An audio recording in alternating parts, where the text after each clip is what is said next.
How to see your profile on Roblox mobile. Hello guys, in today's video I'm gonna show you how to see your profile on Roblox mobile. First thing, go to Roblox. First, let's go back and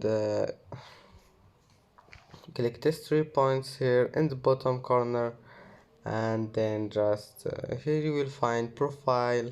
Click on it, and as you see here you can manage your profile, and that's it for today's video. If you like this video, please don't forget to like and don't forget to subscribe. And that's how to find your profile on Roblox mobile. And thank you for watching this video until the end. See you in the next video.